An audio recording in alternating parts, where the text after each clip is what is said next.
Mga kapatid, ang episode po natin ngayon ay tungkol po doon sa katapatan ko at sa pagtitiwala po ninyo. Ito po kasing Starex po na ito, dinala ito kahapon, dahil po sa ang dami ko po talagang ginagawa kahapon nung dumating sila. Hapon na po, siguro mga bandang alas 4 na. Hindi ko na rin ito masyadong natignan. Pero may mga video kasi na ipinakita sa akin, yung nagdala po kahapon na si Sir Nelson, no? Kapatid po siya, taga-lokal ng Payatas.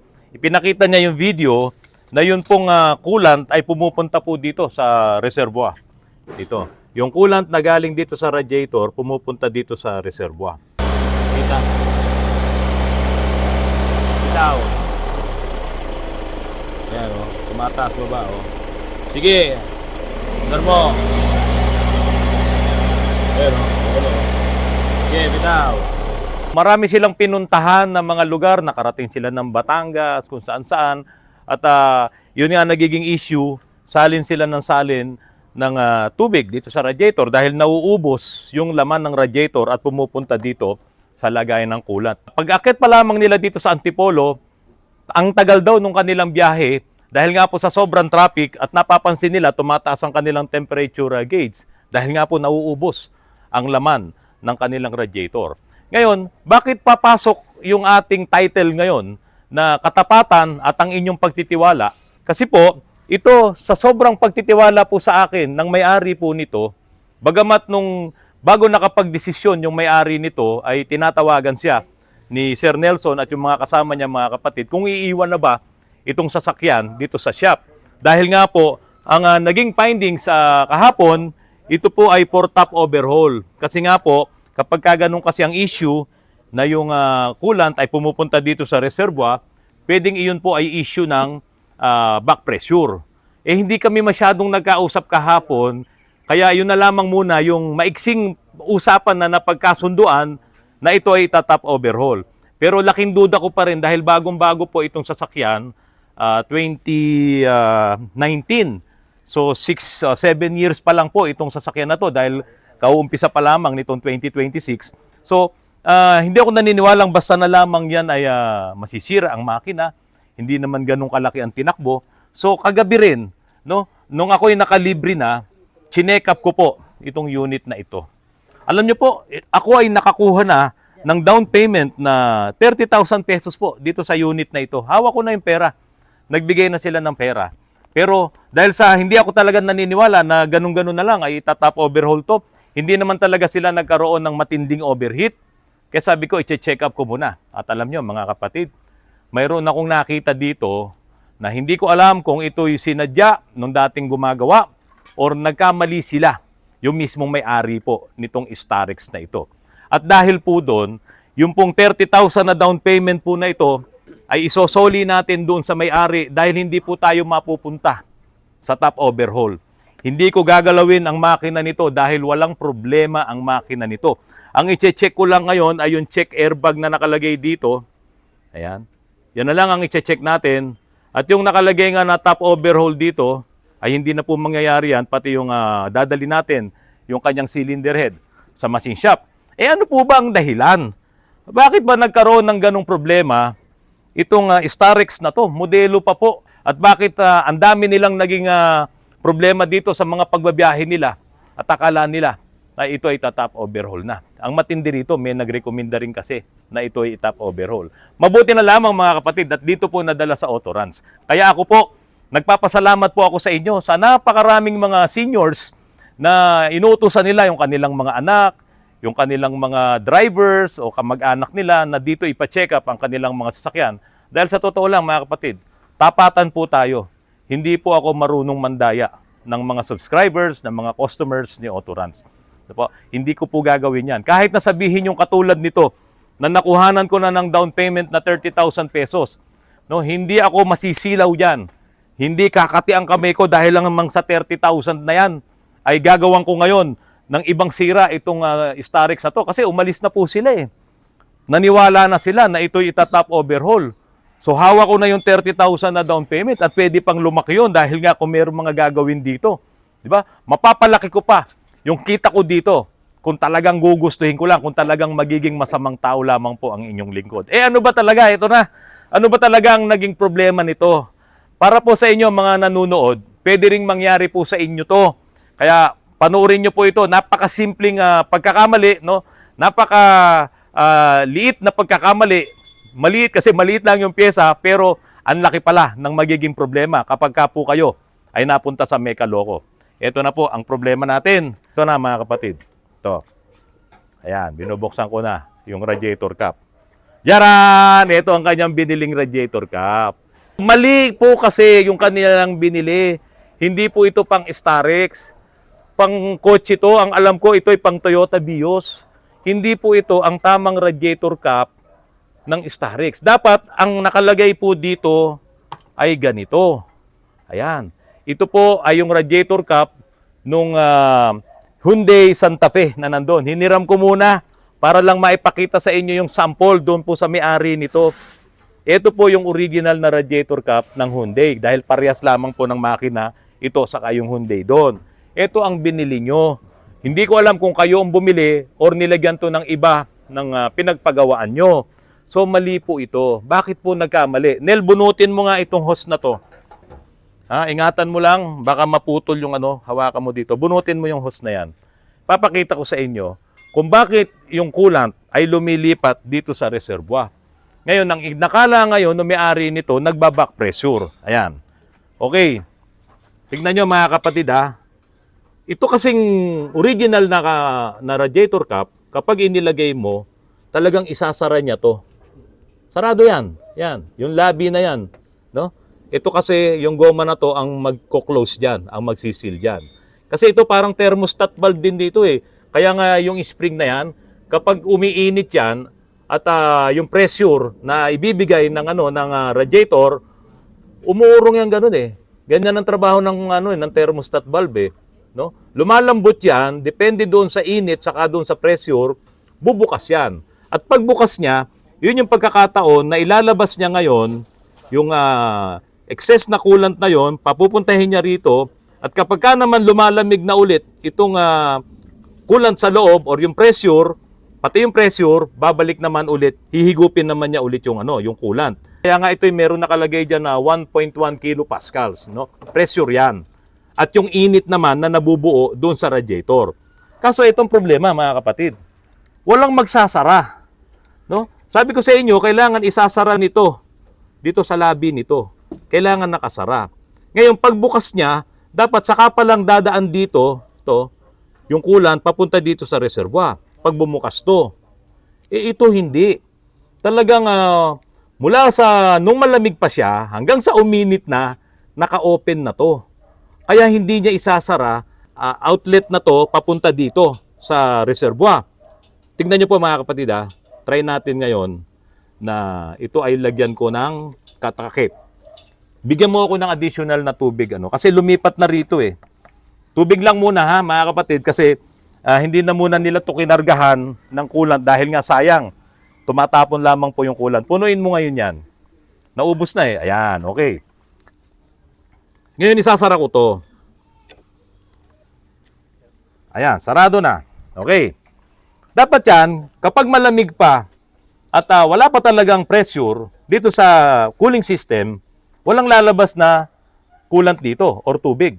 Wala pa dapat lalabas kasi nakasara nga yan eh. Nakaganon yan eh Nakasara yan. Dapat walang lalabas. Pero tingnan nyo mga kapatid, pipindutin ko to, pipigain ko to. Pipigain ko to, mainit lang. Ay, nahulog. Okay, pipigain ko to.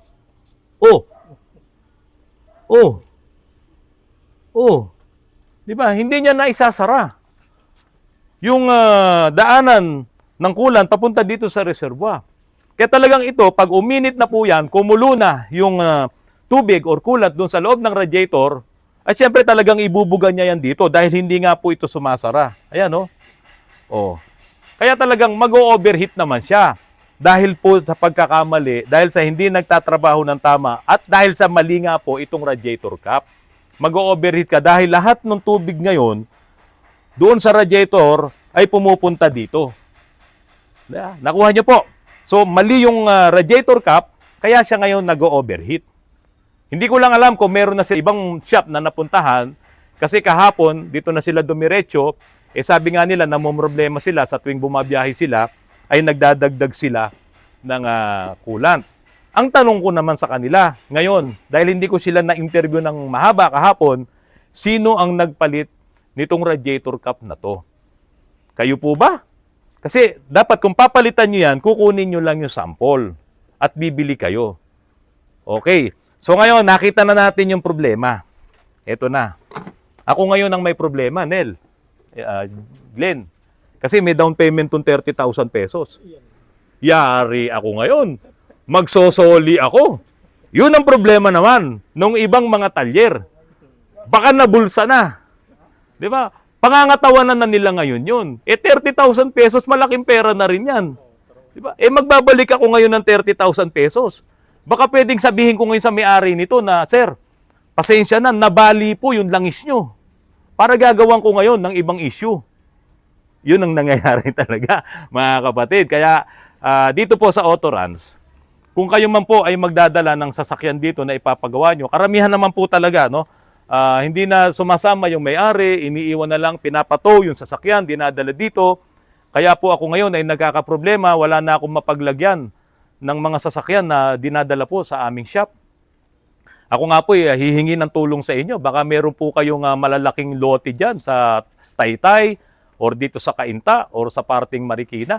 Baka may malaki po kayong lote dyan na aabot sa 2,000 to 3,000 square meters. Eh, pwede na akong lumipat dyan. Dyan na po ako magtatalyer. No? Dito po sa Cainta or sa Taytay. Kasi dito talaga ay wala na kaming mapwestuhan. Yung mga kapitbahay namin, nang alam ko, masama na po ang loob niyan. Dahil nga tumikip yung kalsada dito. Sa bagay, yung doon naman ay dead end naman yun. Inuupahan ko rin po yun. Eh, kaya lang, syempre, dumarami po talaga yung mga nagtitiwala kay Autorans. Kasi hindi po tayo madaya. Hindi natin pag-iinteresan yung maliit na pera na 30,000 pesos po na yan para manloko po tayo ng kapwa. Isosoli at isosoli ko po yan. Yun, mga kapatid, teka muna. Baka meron po kayo na malaking lote dyan, mga 2,000 to 3,000 square meters or 4,000 na kaya kong upahan, na pwede akong maglagay ng shop doon o ilipat ko na doon ng Autorans sa parting Taytay, Cainta, or dyan sa Marikina, i-message nyo lamang po ako at malaking tulong po yun sa amin.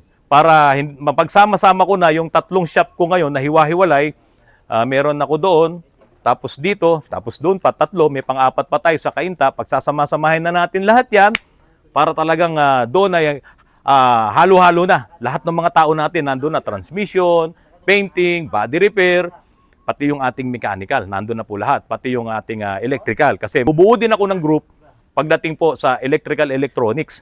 Yung kakaibang grupo na po ito na talagang tumitira ng mga electronic circuit po ng mga sasakyan. So ito na po mga kapatid, nakita na natin yung problema nito. Magbabalik tayo ng pera. Ang mali talaga ay itong kanilang radiator cap. Ayan, mali ito.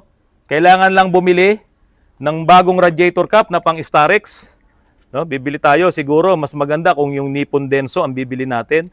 Mas sigurado 'yon. At aayusin na lang yung ibang mga maiingay dito kanina. Babibrate to, Nel. Sagot mo na to. Ha? Tapos mayroong mga leak ng langis dito. Ayan, nagli-leak yung langis diyan sa mga hose. EGR talagang sobrang dumi na. Oh. Tingnan nyo na yung nakuha ko. Oh. Siguro ito na lamang yung gagawin natin, pati intake manifold. Kasi pag talagang ito ay nanikit ang dumi, dumami yung dumi doon, itong mga sensor nyo, dudumi rin. Katulad nitong map sensor, ayan, no? Dudumi rin yan, magkokos din yan ng low power. At syempre, kapag kaganyang kadumi, ang inyong manifold, ang inyong EGR, hahalo din naman yung dumi na yan sa inyong langis. Kaya darating ang panahon, kaka-change oil mo lang, madumi na naman ang langis mo. Kasi nga, itong mga suit na yan, yung mga carbon na yan, ay naninikit na dun sa loob ng iyong makina. Kaya dapat ngayon pa lang, maalagaan na natin yung paglilinis dito. May mga tagas ng krudo rito. Ayan, nakita nyo, basang-basa. May tagas ng krudo. Kaya lang, baka naman sabihin nyo, magsusoli kasi ako ng pera, kaya naglagay ako ng bagong trabaho. Nasa sa inyo po yan. Kung gusto nyo lamang pong ipalinis. Pero ayan, kitang-kita, dito pa lang, sa bukana pa lang, talagang napakadumi na po ng inyong ng inyong throttle. Papunta na yan sa EGR at papunta na rin po yan sa manifold. Solve na tayo rito. So wala na tong overhaul tayong gagawin. Ibabalik ko yung pera na i-down payment po dito kahapon. Ito namang Ford na nasa likod ko. Berto, ano ka ba? Kuya Berto, anong ginawa mo dito sa Ford mo? Ito na, kinalas ko na yung water pump. Dito tumatagas. O, Kuya Berto, tignan mo, hanggang ngayon nabasa pa rin siya kasi nilagyan lang ng pandikit. Nilagyan ng silikon. Ba't nagtipid? Muntik ka nang ma-overheat, no? Tapos ito pa. Ganun din. Sinilikon din. Hindi po pwede to sa mga ganito, mga water pump. Dahil high pressure din po ito. At yung hose naman na naputol doon, tama yung isang nag-comment, dapat palitan na yan. Kaya ako po ay o-order ng bagong hose. Yung isang hose po na yun, ay yung nakakabit dito, yung naputol na yun.